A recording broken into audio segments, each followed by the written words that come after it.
afternoon. Good afternoon. My name is J.K. Haynes, and I serve as Dean of Science and Mathematics at Morehouse. On behalf of the Division of Science and Math at the college, I want to welcome all of you to Morehouse.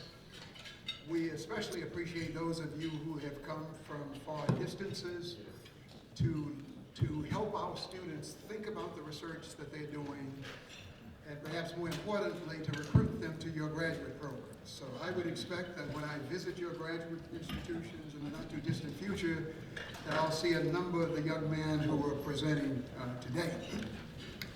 Now, you should know that we've placed a great deal of emphasis on providing opportunities for our students to do research for a long time. And it wasn't so much to prepare them for graduate school, it's because we think that research is a more powerful way of educating students. And so I gave a talk last summer at an American Association of Colleges and Universities workshop, and I said that I thought that research was the most powerful way of developing the problem-solving and critical thinking skills of students. And so we have been wedded to this position, that research is a better way of educating students than simply standing in front of them preaching at them. And so I'm committed as Dean of Science and Math to moving as much of our instruction from the traditional classroom into the research laboratory as possible, even though I know that that's a fairly expensive proposition. But I think it's a better way to go. Now, we've been fortunate for the last few years to have received a number of grants that have allowed us to establish research training programs, which have been really very productive, I think, at the institution, and which have led to an increase in the number of our students going to graduate school. So many years, not many, but a few years ago, we received a grant from the Packard Foundation in California, and we established a program that was called the Packard Scholars Program, which was the predecessor to the Hop Scholars Program. So a number of those students went on to graduate school, and we were very pleased to have received that funding. More recently, we've received the funding from the Department of Defense to support the Hop Scholars Program, and we now have graduated several classes of Hop Scholars, and what I argue is that the nature of the Hops experience at Morehouse is so powerful that those students should this is the exclamation point that I needed. Those students should not be average students in graduate school. They should be among the top students in graduate school. That's our goal. We've also received funding from the Department of Education to support the McNair Scholars Program. We've received funding from Howard Hughes to support the Howard Hughes Scholars Program. We've received money from NIH to support the ARC program and the MBRS program. And again, these programs have had a major influence on research activity at the college, and again, have resulted in an increase in the number of our students going to graduate school. Now, our concern is whether we can actually maintain this momentum. And so you realize that we are in an economic climate where grant funding is being compromised, it's being reduced. But again, I think that Morehouse has actually become transformed so that the institution now is committed to our providing research experiences for all of our students. And so the transformation is such that students now come to Morehouse asking during freshman week for research experiences. So when I meet with students during freshman week, frequently they will ask me, how can I have a research experience? So that's a part of the culture, and we appreciate it. Let me just close by congratulating the students for doing research. You've chosen to take on this challenge in addition to the work that you do in the classroom. We hope that by now that you appreciate the value of research, because it's really powerful in my way of thinking about it. So again, congratulations. I hope that you continue to do research and that many of you will actually move on to graduate school. Let me also, as I always do on this occasion, thank Ramel Thompson and her staff for really doing a wonderful job of organizing this symposium.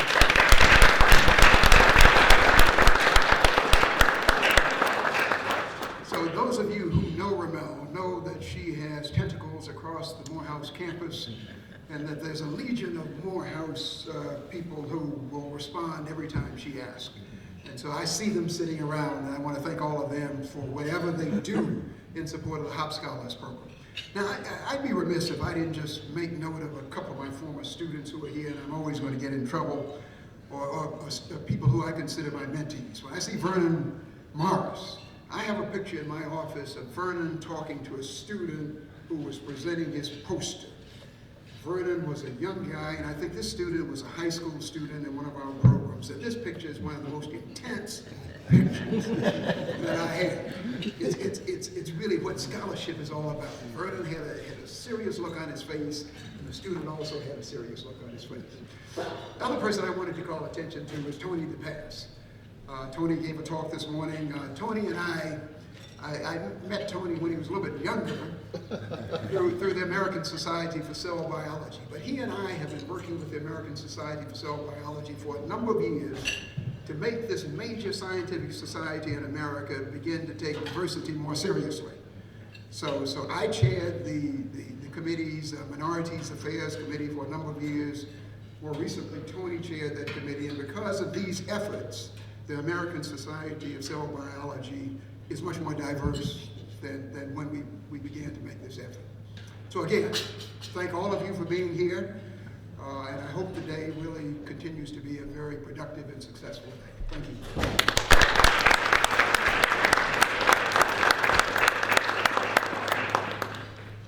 I'm just trying to be like you, Ted. Good afternoon. Good afternoon. My name is Francisco Nunez. I am a senior computer science major and Dr. John H. Hop Scholar, and I will have the privilege today of presenting your luncheon speaker. Dr. Morris is a professor with tenure in the Department of Chemistry at Howard University and joint appointments in atmospheric sciences and the environmental engineering program. He is serving his second stint as interim chair of the Department of Chemistry. Dr. Morris has been responsible for raising over $50 million in research funding, published over 60 refereed papers and conference proceedings, founded the graduate program in atmospheric sciences and guided research for more than 100 students at the graduate, undergraduate, and high school levels. His primary research activities include studies of the impacts of aerosols on global atmospheric chemistry, the impacts of tropospheric aerosols, environmental health, the fundamental roles of particulate in extraterrestrial atmospheres, and the interplay between weather phenomena and i.e. chemical meteorology. Dr. Morris received his BS degrees as a double major in chemistry and mathematics and a minor in physics from Morehouse College. He obtained his PhD in Earth and Atmosphere Sciences from the Georgia Institute of Technology.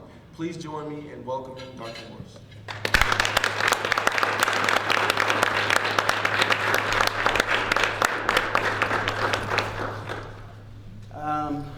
Can you hear me in the back? Pretty good? All right, I appreciate that. I will say that I was remiss in sending my photo and bio to the Hop Scholars Program, so I'm no longer chair of chemistry. I say that with a sigh of relief, but I am director of the, John, I am director of the Atmospheric Sciences Program for the second time. Unfortunately, I could not escape fully administration. I'd also like to express that I'm actually very happy to come back to Morehouse. It's been some time since I've been here. I think the last time I was here, I was visiting the Hops Scholars Program, and I was able to recruit a couple of Hop Scholars with me on some of my research. I'm not going to talk in depth about any of that stuff, but if anyone wants to ask a question, I'd be more than happy to go into my lecture. But I think I've only been given a little bit of time. I'm glad that you ate before I began to speak, because that also puts a little bit of pressure on me that I don't have right now. But I know we have a lot more things to do for the rest of the day that I think are going to be extremely enriching. I've enjoyed the two lectures I heard, or one sermon, one presentation this morning, thoroughly. And I'm sure the breakout session that the students had was equally enriching. A couple of messages as my time dwindles. One of the things I noticed or realized as I was listening, that Morehouse really has a distinct advantage in the culture that is already here. It's a distinct advantage over many of the other institutions that I've visited, to some extent have worked at. This culture of expecting excellence really facilitates programs like the HOPS program, the Packard program. There were programs that I was in when I was here. The expectation is there that you're going to perform at a level, and you take on that expectation. I will say the first research job that I got at Howard was for Dr. Hall. He accepted me, might not remember this, but he accepted me into his research lab as he was on his way to China. And so I walk in the lab, actually McVeigh had sent me over. So I walk in the lab, I'm broke as a student. Walk in the lab and say, I'm looking for a job. I'm gonna talk about thinking about research as a job, but I'm looking for a job. So John takes this, remember those orange binders of the green and white paper? Yeah. Took binder, this program doesn't work. Fix it. And you walked out. You came back in with another one. This is the other half. Like, Fortran, right? Went to China. But when it came back, it was working. So,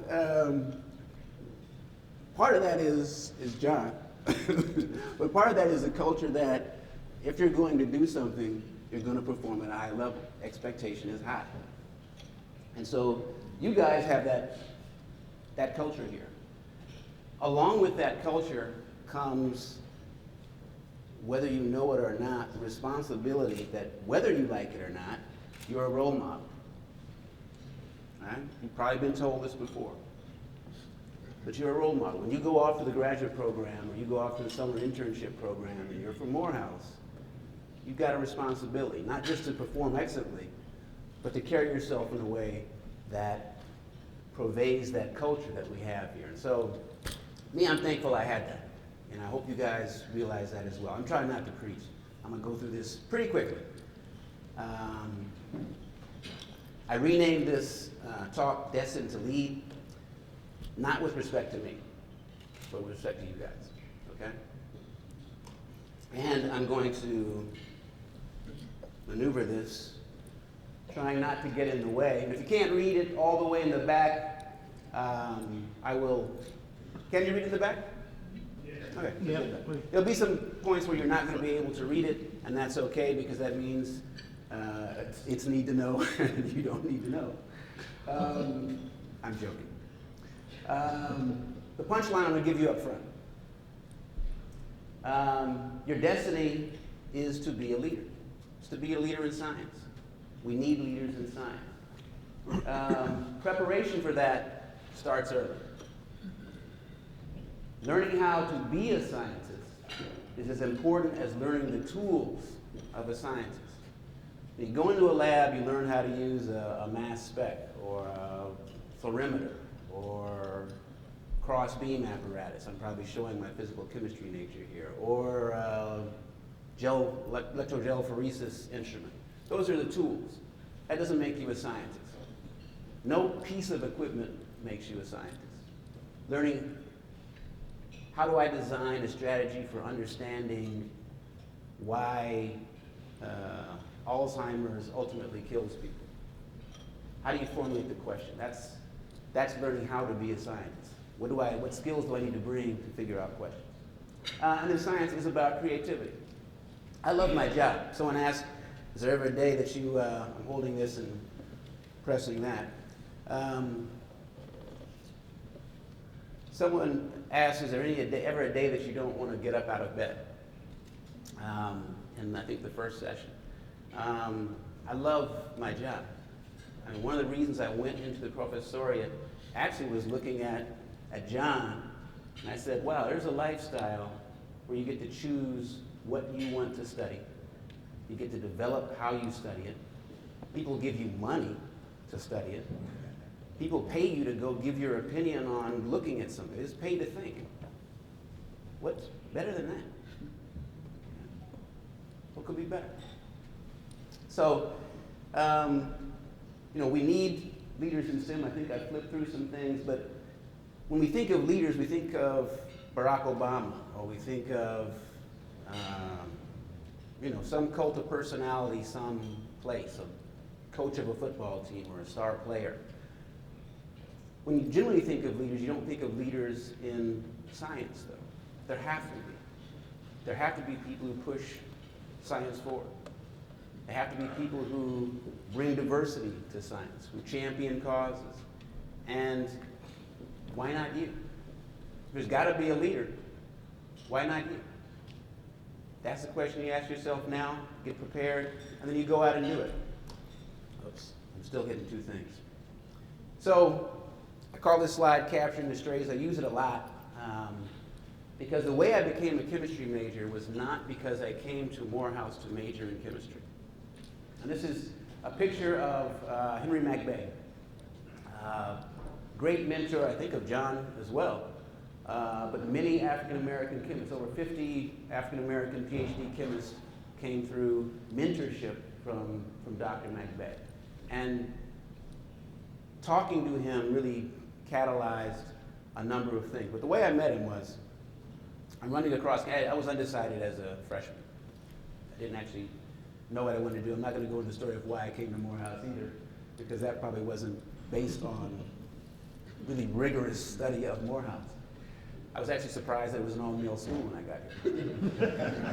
So, you want to hear that story? That's a later story. But I was on Morehouse campus, and I was trying to get over to, was it Ashby Street, or I forget the street on the other side. I just need to cut through a building. I'm literally running across campus. I come to Merrill Hall, open up the door, and I'm trying to run down the hall, and there's this little guy, that I'm starting dancing with, trying to get around so I can get out of the building. He says, hold on, where are you going? Where are you going so fast? What are you going to study? I'm trying to get by my, I don't know. I want to be a doctor. It's like, I don't know. Come here. Brought me in his office. I know I'm diverging a little bit, but brought me in his office, sat me down. He's like, what do you want to do? I said, I don't know. What do you like doing? I like math. You like math. What about chemistry? I don't know anything about chemistry. Like, well, this is the chemistry building. Oh, okay. That's good. It's like, you got money for your books? I was like, no. In fact, I was on an errand to go get some money to get my books. He said, no. What I want you to do is, and this is how I ended up in your lab. I'll get you, I'm going to send you somebody so you can get a research job. I'll take care of your books. You got a calculator? I was like, no, I don't have a calculator. I'll take care of your calculator. You major in chemistry. I said, okay, I'll major in chemistry. He said, and you're going to major in math. I'll major in math. And when you get a chance, you're going to take my course. And so I signed up for him for general chemistry, but I think actually you took his course. I ended up taking you for general chemistry, which was very interesting. But I got an A and launched on into chemistry. The rest is still an ongoing story. So you heard a little bit about this. The only important thing, you can't read this, the only important thing I want you to recognize, and you probably can't see that red dot, is that I took a number of leadership positions. And actually, if I ran this all the way back, it runs all the way back to Morehouse.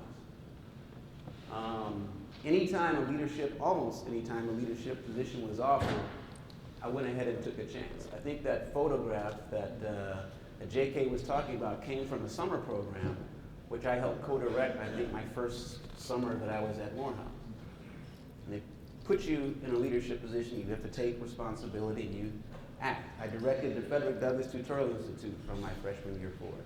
So, making plans and implementing those plans, team building, executing things has come very early. So you got to start early. As I said on one of the earlier slides, start early.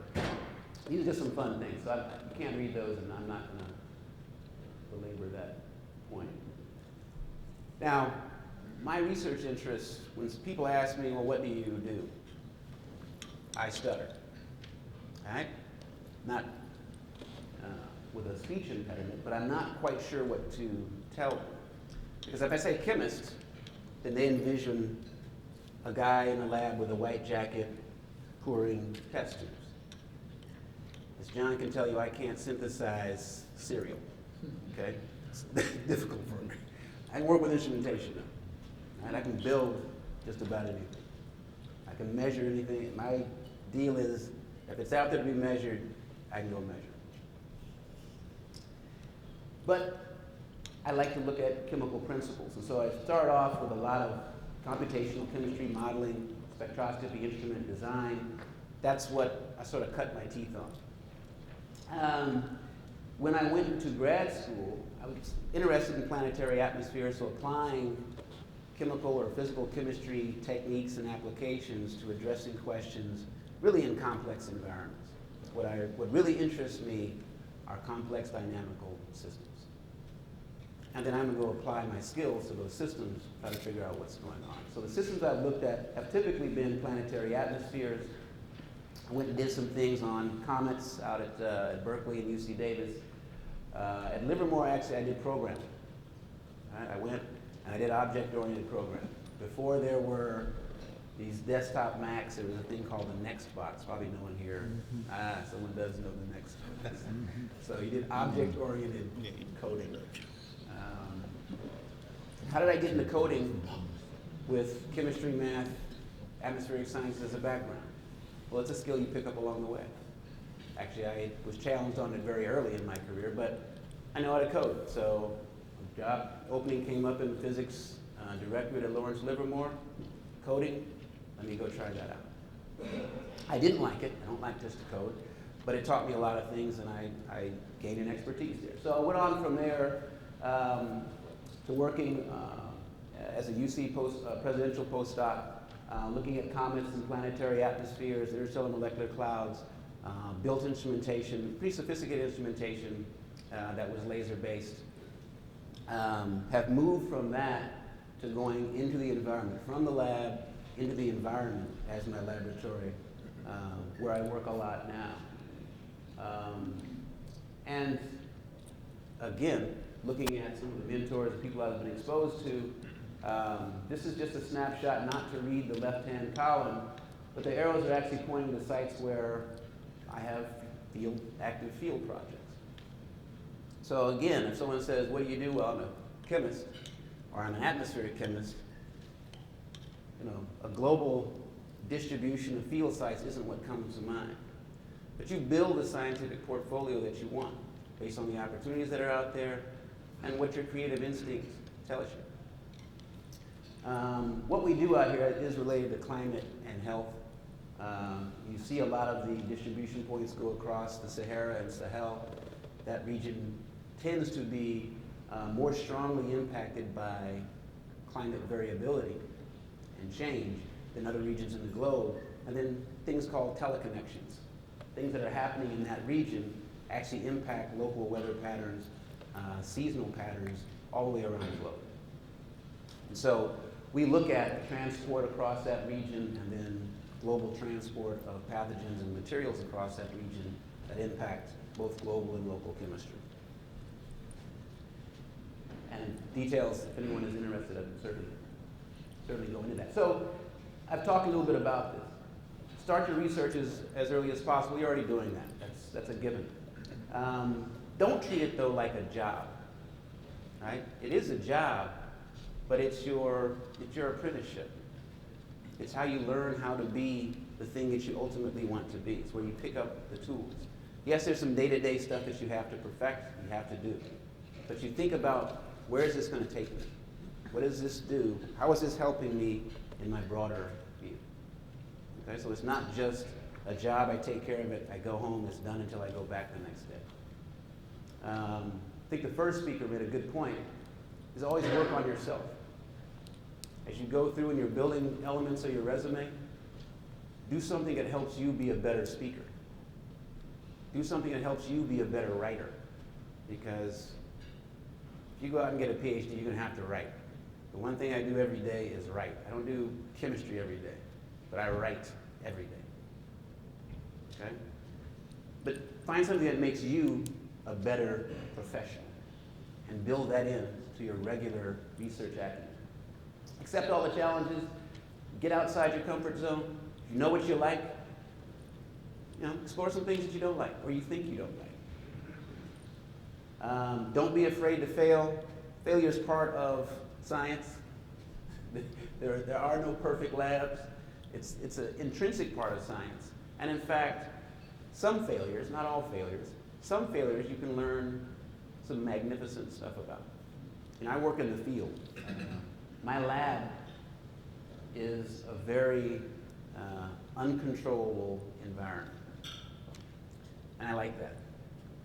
I like going out into the unknown with a plan, with a very detailed plan, but prepared to be intellectually nimble. Right?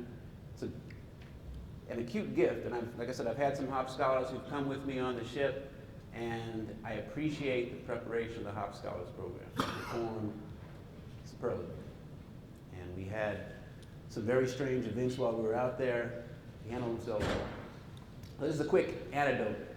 When I was out at the University of California, if you can't read that, it says, once upon a time the gods of chemistry ordained that there was no such thing as a roaming radical reaction. Thus, it was so. You don't challenge the gods of chemistry. Right, Jim? But so one day, somebody began to wonder, well, it didn't come out, but it says, what if that's not the case? What if I don't see anything that proves that you can't have a roaming radical reaction? So what a roaming radical reaction is, you've got two radicals, two molecules that have unpaired electrons, and they collide with each other. Typically in a collision, you collide and then you sort of rotate and with the energy of collision, rearrange, and then you fly off. But for a particular reaction, we couldn't figure out why a four-center reaction, there's two diatomic molecules that came together, and then the wrong pair of diatomics flew out, measurably with a very signature energy distribution. So I said, what if you have a collision, and one atom says, you know what I'm going to do? I'm going to go over to the other side real quick. I'm going to try to escape this, but the attractive field is not going to let me get all the way away. I'm going to get trapped on the opposite side, and then my repulsion sets up and I fly apart. What if that could happen? Because I don't see how it can. So we proposed this, and not to very many people's happiness. But we set forth in proving it. Actually, ultimately, got it out in the press. And you definitely can't read this from where you are, but basically what it is it's an email to me from my postdoctoral advisor saying, hey, guess what? Those papers you wrote started a whole new field of chemistry. Right? Nice email. I actually got that while I was in the middle of the ocean. But nice email, because it sort of, again, what's a leader? You've got to move forward sometimes, whether or not there's a whole bunch of people behind you. You know you're right. Okay? And the science is like that. You may be correct, but the body of science just traditionally may say, this is how we think of stuff, and you're wrong because you're not in the tradition. Don't be afraid of that. Step out if you know you're right. I'm going to wrap up, hopefully in a couple of slides. Just a snapshot of some places and things that we've done. This is actually Justin here, if anyone remembers Justin. I'm probably moving forward. Working on our cruise. And again, we have the sites in Africa. What the sites in Africa were built up around was, again, a question I asked about a decade ago that I thought somebody has to have asked this question or done this experiment. But Saharan dust storms cross the tropical Atlantic all the time. 3 or 4 tons of mass transported across the Saharan desert. So I asked, well, how does the how do the aerosols change? How do they evolve once they leave Africa so that they end up a certain way when they deposit?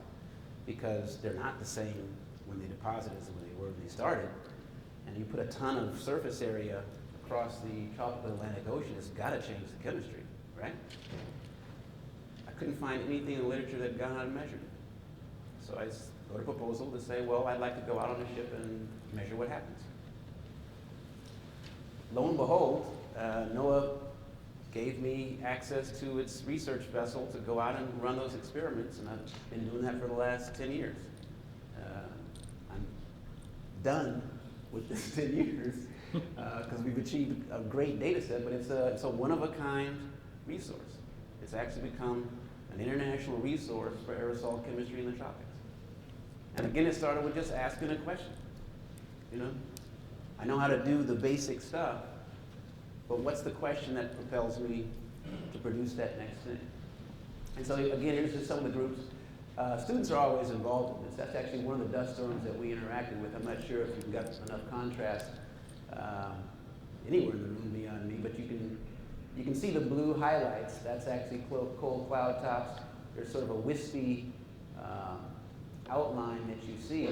That's a propagating front of a Saharan dust storm as it came off, and that was one of our first cruise.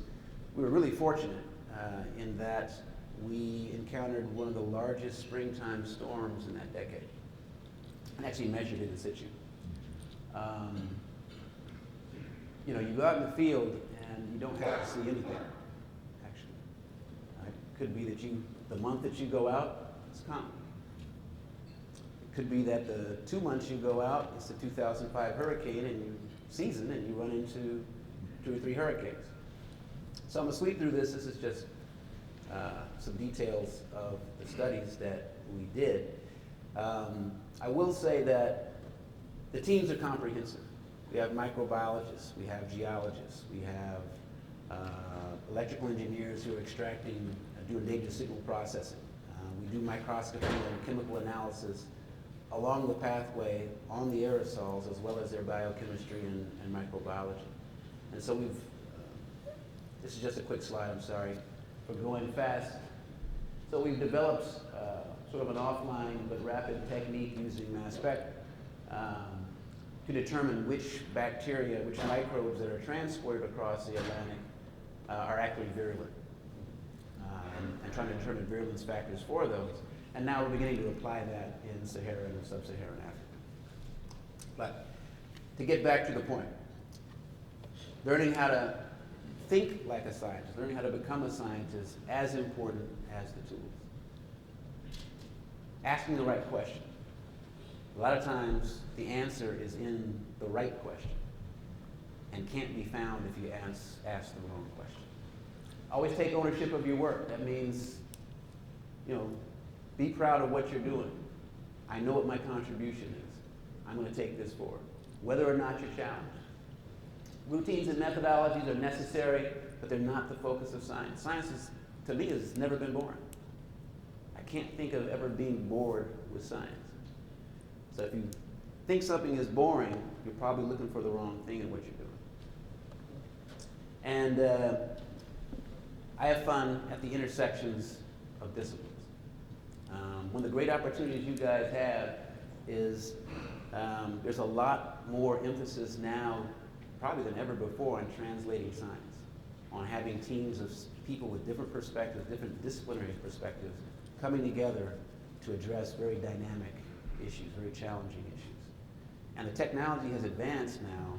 It's, you know, I typed half my thesis on a typewriter. Okay? I had to go to use the Dewey Decimal